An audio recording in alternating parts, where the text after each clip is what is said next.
let's turn this pumpkin into pumpkin puree. Our first order of business, of course, is going to be to cut this up into at least 2 pieces. So here goes nothing. I'm always afraid when I'm cutting a pumpkin or a big squash, I'm gonna cut my finger off. But I guess if you're careful, it's okay. I'm gonna take this part off first.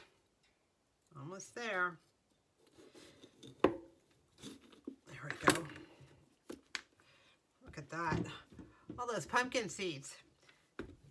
Now I'm going to turn it over and cut this in half.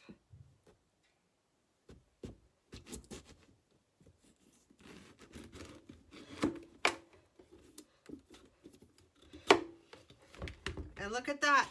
We're almost ready. The only preparation I have to do is to take these guts and the seeds out.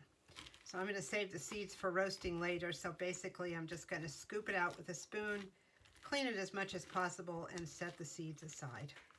I'll be right back when it's done. Here we are. I carved out the seeds and most of the pulp that was there. And here's what I have left over. I'm going to roast those in a little bit. And I'm going to prepare these now to put into the oven. I've preheated the oven to 350 and I have a cookie sheet with parchment paper on.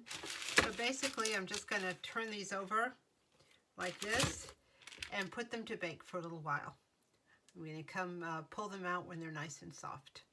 So this pumpkin is ready. It took about an hour, but the time is going to vary depending on the size of your pumpkin. What you're looking for is this total collapse. It's very soft. You can stick your fork in it, no problem. Just like that. And we're going to come back when it's cooled and pull out the pulp. Now that it's cooled down a little bit, you can just take your spoon and start scraping it out. Look at that. It comes out like butter, as they say. And just scrape all the way to the peel. And here it is, scraped out. I'm just going to mash it a little bit. You can puree it if you want in the food processor, but I don't worry about that. And we're going to measure it. See how much we got out of that pumpkin. Well, we got an even 4 cups here.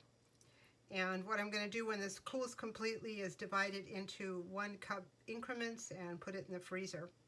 When it's time to use it for baking or cooking, you just can take out however much you want.